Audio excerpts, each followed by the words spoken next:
Hello and welcome back to another lecture of business data warehousing and data mining. Today we will be discussing about multi-dimensional data model and data cubes. Hi, I am Dr. Ina Kapoor, working as an associate professor in Department of Computer Application in Lal Bahadur Shastri Institute of Management and Development Studies. Students, before discussing what is multi-dimensional model, first of all हमें ये जानना ज़रूरी है कि what is dimensional modeling. जब हम dimensional modelling की बात करेंगे तो डायमेंशनल मॉडलिंग क्या होती है? डायमेंशनल मॉडलिंग कुछ नहीं है, एक ऐसी टेक्निक है, एक ऐसा प्रोसेस है जहाँ पे which is basically use for optimisation of data. तो ये एक ऐसी टेक्निक है जो डेटा स्ट्रक्चर यूज़ करते हैं, ठीक है. किस लिए हम यूज़ करते हैं? जब हम डेटा स्टोरेज कर रहे हैं, डेटा स्टोरेज को ऑप्टिमाइज कर सके किसी भी डेटा वेयर हाउस में. ये एक ऐसे the purpose what is the basic purpose of dimensional modelling. The basic purpose of dimensional modelling is just to optimise the database, ताकि हमारा जो डेटा हम एक्सेस कर रहे हैं वो फास्ट रिट्रीवल हो सके. तो जब हम डायमेंशनल मॉडलिंग की बात करते हैं तो देखिएगा दो कॉन्सेप्ट की हम बहुत बात करेंगे, that is fact and dimensions. यहाँ पे दो टेबल्स हम जनरेट करते हैं. एक टेबल होती है हमारी फैक्ट टेबल और एक होती है हमारी डायमेंशन टेबल, ठीक है. फैक्ट्स टेबल में हमारा जो है हम रियल डेटा की बात करेंगे, ठीक है, हम प्राइमरी कीज़ की बात करेंगे, तो खुद के भी अपने एट्रीब्यूट्स हो सकते हैं. पर जब हम बात करते हैं डायमेंशन मॉडलिंग की और उसमें हम फैक्ट टेबल्स बनाते हैं, तो फैक्ट टेबल्स में बेसिकली जो हमारी प्राइमरी कीज़ हैं, यहाँ पे जब इस टेबल में स्टोर करते हैं तो फॉरेन की हो जाती हैं, ठीक है. फॉरेन कीज़ उसके खुद के अपने एट्रीब्यूट्स वो हम वहाँ पे स्टोर करते हैं, और हर एक प्राइमरी की को हम एक डायमेंशन टेबल के साथ अटैच करते हैं जिनमें एक्चुअल डेटा उस टेबल का स्टोर होता है, जिन्हें हम डायमेंशन टेबल्स कहते हैं. तो ये जो कॉन्सेप्ट है डायमेंशनल मॉडलिंग का, ये कॉन्सेप्ट जो है राफेल किम्बॉल ने दिया था, ठीक है. इनका जो मतलब मोटिव था या जो मेन पर्पस था डायमेंशन मॉडलिंग का, वो ये था कि इस तरीके से हम डेटा को स्टोर कर सकें, ऐसे डायमेंशंस में हम डेटा को स्टोर कर सकें कि डेटा वेयर हाउस से उसको एक्सेस करना बहुत इजी हो जाए, फास्ट रिट्रीवल हो जाए. तो basically a dimension model data warehouse is design to read, summarise, analyse numeric informations, ठीक है. इंफॉर्मेशन को रीड करना, इंफॉर्मेशन को एनालाइज करना, इंफॉर्मेशन को समराइज फॉर्म में रिप्रेजेंट करना, ताकि वो इजीली मतलब complex information can be easily understood, ठीक है. It can be easily read, it can be easily summarise, it can be easily retrieved. तो इस वजह से हमने जो है डायमेंशनल मॉडलिंग की यहाँ पे बात करी थी, ये कॉन्सेप्ट आया था. अब जो हम बात करने जा रहे हैं वो है मल्टी डायमेंशनल डेटा मॉडल. तो हमें ये तो पता है कि डायमेंशन मॉडलिंग क्या होती है. अब हम बात करेंगे मल्टी डायमेंशनल डेटा मॉडल क्या होता है. देखिए बेसिकली क्या होता है, जब हम मल्टी डायमेंशनल मॉडल की बात करते हैं तो मल्टी डायमेंशनल मॉडल में हम बेसिकली डेटा क्यूब्स को यूज़ करते हैं. डेटा क्यूब्स भी आगे हम लोग डिस्कस करेंगे क्या होता है. तो यहाँ पे मल्टी डायमेंशनल मॉडल में जो है we view data in the form of data cubes, ठीक है. डेटा क्यूब्स की जब हम बात कर रहे हैं, देखिए यहाँ पे हम डायमेंशन की बात कर रहे हैं, हम डेटा क्यूब्स की बात कर रहे हैं, यहाँ पे 3D रिप्रेजेंटेशन की हम बात करेंगे. तो मैंने आपको पहले ही बताया था कि यहाँ पे हम डायमेंशंस एंड फैक्ट्स बनाते हैं, ठीक है. हम डायमेंशन टेबल्स ड्रॉ करते हैं, क्रिएट करते हैं, हम जो है फैक्ट टेबल्स क्रिएट करते हैं. तो यहाँ पे basically this multi dimensional model data model is defined with the help of facts and dimensions. It is a method which is used for ordering data in the database, ठीक है. अब database में हम ऑर्डर कैसे करेंगे? Basically यहाँ पे data को हम इस तरीके से अरेंज करते हैं, डेटा को इस तरीके से असेंबल हम करते हैं कि वो बहुत ईजिली जो है 3D में रिप्रेजेंट हो जाए, बहुत ईजिली अंडरस्टूड हो जाए, ठीक है. तो basically this is a method which is use for ordering the data, which is use for arrangement of data, which is use for assembling of data, ठीक है. बहुत सारे मेथड्स होते हैं, भी आगे हम लोग पढ़ेंगे मल्टी डायमेंशन, जब पढ़ेंगे मल्टी डायमेंशन के बहुत सारे मेथड्स होते हैं. There are many methods to represent data in the data warehouse, ठीक है. बेसिक मकसद हमारा क्या है? So the basic motive is we can optimize, we want to optimize the data structure, we want to optimize कि किस तरीके से हम डेटा को स्टोर करें ताकि हम डेटा को इजीली और फास्ट एक्सेस यहाँ पे कर सकें. कंटेंट जो कंटेंट है उसकी हम बेटर स्ट्रक्चरिंग कर सकें, बेटर ऑर्गेनाइजेशन कर सकें, यानी बेटर हम डेटा को ऑप्टिमाइज कर सकें. It is typically used in the organisation for drawing, ठीक है, ड्रॉइंग आउट एनालिटिकल रिजल्ट्स, ठीक है. वैसे हम लोग कई बार डिस्कस कर चुके हैं, डेटा वेयर हाउस में जो इन्फॉर्मेशन होती है उसे रिट्रीव करते हैं, we are basically use for analytical processing. तो यहाँ पे हम बेसिकली किस लिए यूज़ करें कि इन्फॉर्मेशन जो हमारे पास स्टोर्ड है, डेटा जो हमारे पास स्टोर्ड है, उसको हम एनालिटिकल प्रोसेसिंग के लिए यूज़ कर सकें, रिपोर्ट जनरेट कर सकें, ठीक है, which can be use for decision making process. तो जब हम बात करेंगे मल्टी डायमेंशन की, तो मल्टी डायमेंशन एक इस तरह का टेक्निक है, इस तरह का डेटा रिप्रेजेंटेशन स्ट्रक्चर है जहां डेटा को हम क्यूब्स के फॉर्म में, डेटा क्यूब्स के फॉर्म में रिप्रेजेंट करते हैं with the help of facts and dimension tables. ये अगर आप देखिए तो ये हमारा डायग्रामेटिक रिप्रेजेंटेशन है, ठीक है, मल्टी डायमेंशनल मॉडल का। तो अगर आप देखिए यहाँ पे हमने टेबुलर फॉर्म में डेटा को रिप्रेजेंट कर रखा है, ठीक है। टेबुलर फॉर्म में अगर आप देखिए तो हमने कुछ इसमें से जो हमारी कॉलम्स बना रखे हैं, हमने PID बना रखा है, ठीक है, एक टाइम ID है, एक लॉक ID है, एक सेल्स है, ठीक है। यहाँ पे यानी हम सेल्स को रिप्रेजेंट कर रहे हैं, ठीक है। इसी डेटा को देखिए कॉम्प्लेक्स फॉर्म में डेटा, यहाँ पे अगर आप टेबुलर फॉर्म में देखिए तो डेटा को समझना हमारे लिए थोड़ा डिफिकल्ट है क्योंकि वहाँ पे कॉम्प्लेक्स फॉर्म में डेटा रिप्रेजेंट किया हुआ है। इसी डेटा को जब 3D यानी में रिप्रेजेंट करेंगे या डेटा क्यूब्स में हम रिप्रेजेंट करेंगे तो उसका रिप्रेजेंटेशन कुछ इस तरीके से आएगा, जिसको हम मल्टी डायमेंशनल रिप्रेजेंटेशन कह रहे हैं, ठीक है। यहाँ पे जो डेटा हम रिप्रेजेंट करते हैं वो हम क्यूब्स में रिप्रेजेंट करते हैं। अब देखिए ये सेम सेट ऑफ डेटा है जो यहाँ पे हम रिप्रेजेंट करने की कोशिश कर रहे हैं। अगर आप देखिए तो यहाँ पे हमने जो है बना रखा है, ये जो हमारा फॉर्मेट है, इसमें अगर आप देखिए हमने PID की वैल्यू ले रखी है, ठीक है, प्रोसेस IDs ले रखी है। यहाँ पे अगर आप देखिए तो यहाँ पे हमने टाइम IDs ले रखी हैं। अगर आप प्रोसेस IDs की वैल्यू देखिए 11, 12, 13, ठीक है, 11, 12, 13 या वैल्यू हमने रिप्रेजेंट कर रखी है। अगर आप टाइम की वैल्यू देखिए 1, 2, 3, 1, 2, 3 यहाँ पे हमने रिप्रेजेंट किया हुआ है, ठीक है। यहाँ पे बेसिकली अगर आप देखिए जो ये जो डेटा रिप्रेजेंट कर रहे हैं, ये डेटा रिप्रेजेंट हम कर रहे हैं जो हमारा लॉक ID है 1। तो ये जो डेटा रिप्रेजेंटेशन है, ठीक है, यहाँ पे हम बात करें लॉक ID 1 के लिए, हम ये जो स्लाइस रिप्रेजेंट कर रहा है, ठीक है। अब अगर आप इसको देखिए तो यहाँ पे आप इजीली बता सकते हैं कि अगर आप वैल्यूज आप देखना शुरू करिए, अगर PID हमारा 11 है और टाइम हमारा 1 है और लॉक ID हमारा 1 है तो सेल्स हमारा 25 है, ठीक है। ये चीज हम कहने की कोशिश करें, अगर इसको आप रिप्रेजेंट करिए, देखिए PID हमारा 11 है, ठीक, टाइम ID हमारा 1 है, लॉक ID हमारा 1 है, तो सेल्स हमारा आ रहा है 25, ठीक है। अगर सपोज मान लीजिए हम इस 20 को वैल्यू देखें, इस 20 को अगर आप सेल देखना है, सेल्स ये जो वैल्यूज रिप्रेजेंट कर रही है सेल्स वैल्यू रिप्रेजेंट कर रही है, ठीक है। अगर इस वैल्यू को आपको देखना है, मतलब 20 देखना है, तो आप कैसे देखेंगे? आपको पता है कि यहाँ PID 12 होगा, टाइम हमारा 2 है और लॉक ID 1 है, तो हमारी वैल्यू है 20, ठीक। तो ये जो है डेटा को इजीली अंडरस्टूड करने के लिए, डेटा को इजीली रिट्रीव करने के लिए इसको यहाँ पे हम यूज करते हैं। अब हम बात करेंगे what are the basic steps for building multi dimensional data model. अगर आप देखिए यहाँ पे कुछ स्टेप्स लिखे हुए हैं। फर्स्ट स्टेप अगर आप देखिए असेंबलिंग डेटा फ्रॉम क्लाइंट। जब डेटा को हमें रिप्रेजेंट करना है, सबसे पहले हमारे पास डेटा होना चाहिए, तो हम सबसे पहले क्या करेंगे, we'll assemble the data from the clients, we'll collect the data from the clients. उसके बाद हमारे पास डेटा आ गया है तो जो हम करेंगे grouping different segment of the system, ठीक है। एक बार डेटा हमने असेंबल कर लिया, now what will do, will just group the different segments, जो हमारे सिस्टम के डिफरेंट सेगमेंट्स हैं, हम उनकी एक ग्रुपिंग करेंगे, ठीक है। उसके जब हम ग्रुपिंग कर रहे होंगे तो उसमें जो भी डिफरेंट प्रपोर्शंस है, हम उन डिफरेंट प्रपोर्शंस को नेम करेंगे, will notice the different proportion and we are going to name them. तो हम क्या करेंगे, will noticing the different proportion.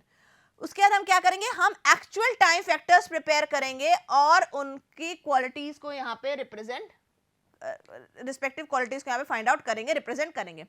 यानी what we are going to do, we are just going to prepare the actual time factors and their respective जो भी हमारी qualities होंगी, ठीक है। Finding the actuality of factor which are listed previously and their qualities, ठीक है। अभी हमने क्या कर लिया, हमने एक्चुअल टाइम फैक्टर्स, पहले हमने क्या किया था, एक्चुअल टाइम फैक्टर्स को प्रिपेयर कर लिया और उनकी रिस्पेक्टिव क्वालिटीज आइडेंटिफाई कर ली, रिप्रेजेंट कर ली। अब हम क्या कर रहे हैं, एक्चुअलिटी जो की बात हम करेंगे। एक्चुअलिटी जो हमारे फैक्टर्स हैं, हम उन फैक्टर्स को हमने अभी प्रिपेयर किया था, हमने अब उन फैक्टर्स को फाइंड कर लिया है और अब उनकी क्वालिटीज को, previously known qualities, current qualities, ठीक है, उनकी क्वालिटीज को यहाँ पे हम फाइंड आउट कर रहे हैं। नेक्स्ट क्या करें, now we are going to build the schema, ठीक है। अभी आगे हम लोग स्कीमा भी डिस्कस करेंगे। स्कीमा क्या होता है, basically use for data representation. तो यहाँ पे हम क्या करेंगे, यहाँ पे डेटा वेयर हाउस को रिप्रेजेंट करने के लिए हम स्कीमा बिल्ड करेंगे। उस स्कीमा में हम डेटा को, एक्चुअल डेटा को प्लेस करेंगे with respect to the information that is collected from above steps, ठीक है। तो यहाँ पे आप प्रैक्टिकली एक्चुअली में हम डेटा का एक स्ट्रक्चर ड्रॉ करेंगे, डेटा को रिप्रेजेंटेशन यहाँ पे करना शुरू करेंगे, और उसमें हम जो भी रिप्रेजेंटेशन है, जो भी स्ट्रक्चर है, उसमें हम यहाँ पे डेटा को प्लेस करेंगे। वो डेटा प्लेस करेंगे जो हमने जो स्टेप्स है उनसे डेटा को कलेक्ट किया हुआ है। यानी सबसे पहले हम क्या करेंगे, हम डेटा को असेंबल करेंगे, फिर डिफरेंट सेगमेंट्स को ग्रुप करेंगे, फिर हम डिफरेंट प्रपोर्शंस को नोटिस करेंगे, फिर हम एक्चुअल टाइम फैक्टर्स और उनकी क्वालिटीज़ को आइडेंटिफाई करेंगे। देन एक्चुअल में हम डेटा फाइंड आउट करने की बात कर रहे हैं, एक्चुअल में हम एक्चुअलिटी ऑफ फैक्टर्स को फाइंड आउट करने की बात कर रहे हैं, फिर उसकी हम जो है वैल्यूज़ क्वालिटीज़ को यहाँ पे आइडेंटिफाई करेंगे। जब हमारे पास डेटा आ जाएगा, उस डेटा को स्कीमा जो हमने बिल्ड किया है, उस स्कीमा में डेटा को यहाँ पे हम प्लेस करेंगे। Now why we are using multi-dimensional data model? What are the advantages of using multi-dimensional data model? तो सबसे पहला एडवांटेज अगर आप देखिए, a multi dimensional data model is easy to handle. अभी जैसे आपको मैंने प्रीवियस में एग्जांपल दिखाया था, डायग्रामेटिक रिप्रेजेंटेशन देखा था, तो दो चीजें, एक तो data is very easy to maintain, क्यूज में डेटा को रिप्रेजेंट करना, मेंटेन करना बहुत इजी हो जाता है। दूसरी चीज क्या होती है, डेटा हैंडल करने बहुत इजी हो जाता है। ठीक है, अब हमको कॉम्प्लेक्स डेटा को बड़े बड़े टेबल्स में रिप्रेजेंट करने की जरूरत नहीं है, हमने सिंपल से सेल बना रखे, क्यूब्स बना रखे, हम वहाँ पे कॉम्प्लेक्स डेटा को रिप्रेजेंट कर सकते हैं। दूसरी चीज क्या होती है, डेटा को it's performance better than normal database. ठीक है, अगर आप जैसे हमने भी देखा था, टैबुलर फॉर्म में देखा था, तो रिलेशनल डेटाबेस की जब हम बात करते हैं तो कंपैरेटिवली उसका जो रिट्रीवल होता है, डेटा का रिट्रीवल होता है, डेटा का जो परफॉर्मेंस होता है वो काफ़ी फास्ट हो जाता है अगर आप उसको रिलेशनल डेटाबेस से कंपेयर कर रहे हैं। The representation of data is better than traditional database. ठीक है, अभी आपने खुद ही देख लिया है कि it is easy to handle, ठीक है, it is easy to maintain, data को रिप्रेजेंट करना ईजी हो जाता है। ठीक है, आप टेबल के फॉर्म में डेटा रिप्रेजेंट करेंगे और ट्रेडिशनली अगर आप डेटा रिप्रेजेंट करेंगे, उसके comparatively data easy to understand हो जाता है, and data is very easy to represent. ठीक है, this is we call a multi-dimensional database, a multi-viewed. ठीक है, multi-viewed क्यों है, क्योंकि अगर हम देखा था, हमने डेटा क्यूब्स जब बनाए थे तो आप देखे थे हम डिफरेंट फैक्टर्स को वहाँ पे कंसिडर कर रहे थे। हमने PID भी कंसिडर किया था, हमने टाइम ID भी कंसिडर किया था, ठीक है, हमने लॉक ID भी कंसिडर किया था जब हम सेल्स की बात कर रहे थे। तो क्या होता है कि यहाँ पे जब डेटा को हम रिप्रेजेंट करते हैं तो डेटा को हम मल्टी डायमेंशंस में रिप्रेजेंट कर सकते हैं। तो डेटा को जब मल्टी डायमेंशन में रिप्रेजेंट करते हैं तो डेटा का रिप्रेजेंटेशन तो एक तो बहुत इजी हो जाता है, दूसरा उसको व्यू करना, क्योंकि मल्टी व्यू है तो वो हमारे लिए बहुत आसान हो जाता है। It is workable on complex system. ठीक है, कॉम्प्लेक्स सिस्टम के लिए, जहाँ कॉम्प्लेक्स डेटा की हम बात कर रहे हैं, वहाँ पे कॉम्प्लेक्स एप्लीकेशंस के लिए, कॉम्प्लेक्स सिस्टम्स के लिए ये मल्टी डायमेंशनल डेटा मॉडल बहुत ईजी हो जाता है if we are comparing it with one simple one dimensional systems. ठीक है, the compatibility in this type of database is an upliftment for projects having lower bandwidth for maintenance stuff. ठीक है, उन complex applications के लिए बहुत compatible है, जहाँ पे हमारा लोअर बैंडविड्थ हैं, उनकी मेंटेनेंस हमारे लिए सिस्टम्स के लिए इजी हो जाती है। तो ये कुछ एडवांटेजेस हैं जिस एडवांटेजेस की वजह से हम मल्टी डायमेंशनल मॉडल को यूज़ करते हैं। वेराज के कुछ डिसएडवांटेजेस भी हैं। सबसे पहला डिसएडवांटेज देखिए, the multi dimensional data model slightly complicated. ठीक है, स्लाइटली कॉम्प्लिकेटेड क्या हो जाता है, क्योंकि कई बार क्या होता है, देखिए ट्रेडिशनल में डेटा को आप बहुत आसानी से रिप्रेजेंट कर लेते हैं, यहाँ पे भी इजी है, पर यहाँ पे जो प्रोफेशनल्स हैं उनके लिए इजी, कई बार आपको डेटा को एग्जामिन करना, डेटा को रिकॉग्नाइज करना, प्रोफेशनल्स की हमें ज़रूरत पड़ती है उसको करने के लिए, क्योंकि वो बिट कॉम्प्लेक्स हो जाता है। During the work of multi-dimensional data model, when the system cache, there is great effort of working on the system. ठीक है, आपको जब आप डेटा मॉडल की बात करते हैं, तो जब सिस्टम कैशे की बात करते हैं, तो कई बार आपके लिए क्या हो जाता है कि you require to put in more efforts, you require to put in more great efforts for working on this system. It is complicated in nature due to which database are generally, ठीक है, जब generally dynamic इन design, तो ये जब हम बात करते हैं मल्टी डायमेंशनल की, तो कई बार ये थोड़ा सा कॉम्प्लिकेटेड हो जाता है। ठीक है, स्पेशली जब आप डायनेमिक डिज़ाइन की बात कर रहे हैं, the part two achieving the end product is complicated. ठीक है, थोड़ा सा, क्योंकि इसके व्यूज़ मल्टी फैक्टर्स व्यूज़ हो जाते हैं, तो कई बार ये थोड़ा सा कॉम्प्लेक्स हो जाता है, तो फाइनल रिजल्ट तक पहुंचने में कई बार हमें थोड़ा टाइम लग जाता है, तो part two achieving the final result कई बार हमारे लिए कॉम्प्लिकेटेड हो जाता है. As a multi-dimensional data model has complicated system, database has a large number of database due to which the system is very insecure when there is a security break. ठीक है, यहाँ पे हम बात करेंगे multi dimensional system data model की, तो कई बार कॉम्प्लिकेटेड सिस्टम्स के लिए थोड़ा सा डिफिकल्ट हो जाता है अगर वहाँ पे कोई सिक्योरिटी ब्रेक आ रहा होता है. ठीक है, लार्ज डेटाबेस है, सिक्योरिटी थ्रेट हो जाता है अगर वहाँ पे कोई सिक्योरिटी ब्रेक आता है या सिक्योरिटी कहीं लैग कर रही होती है. तो ये अभी हमने कुछ एडवांटेज और डिसएडवांटेजेस डिस्कस किए थे मल्टी डायमेंशनल डेटा मॉडल के. जब multi dimensional data model discuss कर रहे थे तो हमने आपको बताया था कि मल्टी डायमेंशनल डेटा मॉडल को हम डेटा क्यूब्स के फॉर्म में डेटा को रिप्रेजेंट करते हैं. अब बात करेंगे कि डेटा क्यूब्स क्या होते हैं. ठीक है, जैसे हम लोग पहले भी डिस्कस कर चुके हैं, फैक्ट्स टेबल बनाते हैं, हम डायमेंशन टेबल्स बनाते हैं, डेटा क्यूब्स में हम वही बात करेंगे. तो बेसिकली डेटा क्यूब्स में जब हम 3D में डेटा को रिप्रेजेंट करते हैं तो data cube is the grouping of data in multi dimensional matrix. जैसे भी आपने एक डायग्रामेटिक रिप्रेजेंटेशन देखा था तो वो डेटा क्यूब था. तो हम यहाँ पे मल्टी डायमेंशनल मैट्रिक्स के फॉर्म में जब डेटा को ग्रुप करते हैं तो वो जो रिप्रेजेंटेशन आता है उसको हम डेटा क्यूब्स कहते हैं. सी डेटा इज ग्रुप्ड और कंबाइंड इन मल्टी डायमेंशंस. ठीक है, उसमें भी अगर आपने देखा हो तो मल्टीपल डायमेंशंस की यहाँ पे हम लोग बात कर रहे थे. The data cube method has a few alternative names. क्या क्या नेम्स होते हैं? अगर एक नेम आपने बहुत कॉमन सुना होगा, OLAP. ये नेम हम लोग बहुत सुनते हैं. ऑनलाइन एनालिटिकल प्रोसेसिंग, ये लास्ट लेक्चर में भी हम लोगों ने डिस्कस किया था. इसको हम मल्टी डायमेंशनल डेटाबेस भी कहते हैं, मटेरियलाइज्ड व्यू भी कहते हैं, OLAP भी कहते हैं. डिफरेंट नेम से हम इसको यहाँ पे रिप्रेजेंट कर सकते हैं. The general idea of this approach is to materialize certain expensive computation that are frequently inquired. इसका बेसिक मतलब क्या है कि कई बार जो डेटा हमको बार बार ज़रूरत पड़ती है उस डेटा को यहाँ पे हम एक मल्टी डायमेंशनल व्यू में रिप्रेजेंट कर देते हैं ताकि उस डेटा को हम इजीली रिट्रीव कर सकें, फास्ट रिट्रीवल के लिए इसको हम यूज़ कर सकें. In data warehousing we generally deal with various multi dimensional data models. क्यों? क्योंकि आप मल्टी एट्रीब्यूट्स डेटा को रिप्रेजेंट करेंगे, मल्टी डायमेंशनल डेटा को यहाँ पे हम डेटा वेयर हाउस में रिप्रेजेंट करते हैं, तो हमें मल्टी डायमेंशनल डेटा मॉडल्स की ज़रूरत पड़ती है उस मल्टी डायमेंशनल डेटा को रिप्रेजेंट करने के लिए. तो जो मल्टी डायमेंशनल डेटा होता है उसको हम डेटा क्यूब में क्यूब्स के फॉर्म में यहाँ पे रिप्रेजेंट करते हैं. ठीक है, मतलब एक हाई डायमेंशनल सिस्टम है जिसमें हम फैक्ट्स टेबल्स बना रहे हैं, हम डायमेंशंस बना रहे हैं. तो मल्टी डायमेंशनल डेटा को रिप्रेजेंट करने के लिए हम मल्टीपल क्यूब्स में उस डेटा को रिप्रेजेंट करते हैं. ठीक है, The data cube pictorially show how different attributes of data is arranged. ठीक है, किसी भी डेटा मॉडल में, डेटा वेयरहाउस में आप डेटा को मल्टी डायमेंशनल डेटा को किस तरीके से, डिफरेंट एट्रीब्यूट्स को किस तरीके से रिप्रेजेंट करेंगे, उसका जो पिक्टोरिकल रिप्रेजेंटेशन होता है उसे हम डेटा क्यूब्स कहते हैं. डेटा क्यूब्स दो कैटेगरीज में क्लासीफाई होता है. पहला होता है मल्टी डायमेंशनल डेटा क्यूब्स और दूसरा हमारा होता है relational data cubes. Multi dimensional data cubes में बेसिकली हम यहाँ पे डेटा को स्टोर करते हैं, लार्ज अमाउंट ऑफ डेटा को स्टोर करते हैं, making use of multi dimensional arrays. ठीक है, multi dimensional array is a collection of similar type of objects, similar type of items.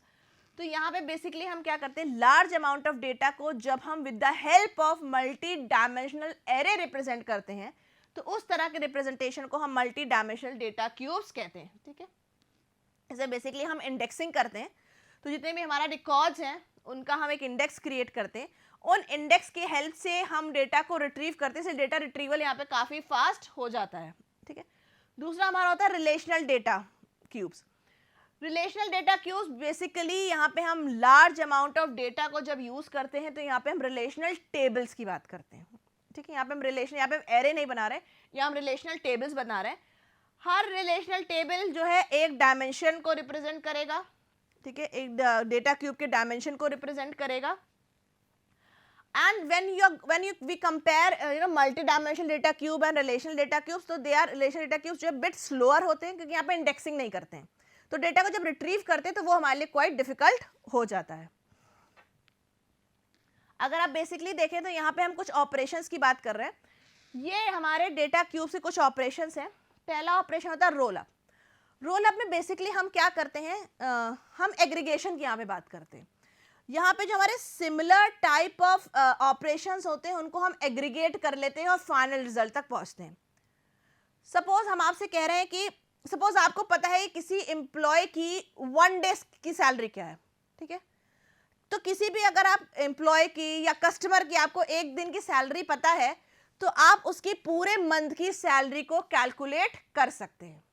क्यों? क्योंकि सिमिलर टाइप ऑफ ऑपरेशन है, आपने एक जगह एग्रीगेट कर दिया और फाइनल रिजल्ट आपको मिल गया, दैट इज रोल अप। इसी का दूसरा होता है, इसका ऑपोजिट था ड्रिल अप।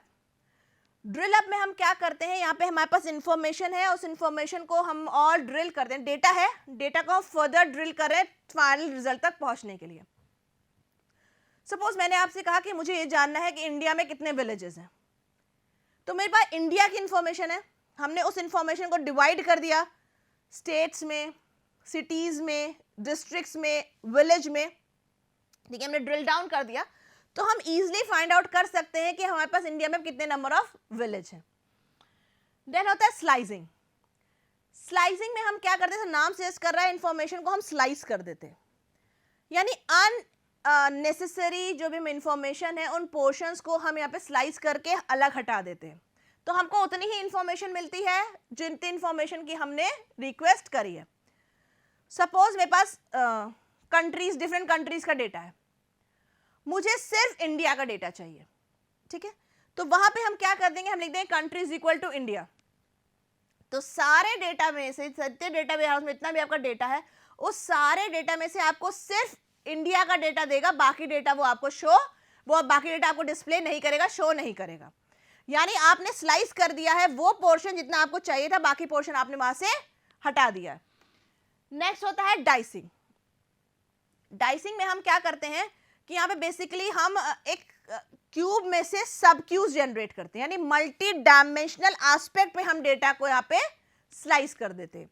यानी हमारे पास ओवरऑल एक क्यूब है, उसमें से हमने मल्टी डायमेंशन के हिसाब से डेटा को फाइंड आउट कर लिया है, तो जितना डेटा हमें चाहिए था उतना डेटा हमने रखा है, बाकी डेटा हम डिस्प्ले, यानी हमने खुद से क्यूब के अंदर एक सब क्यूब यहाँ पे जनरेट कर दिया है, ठीक है।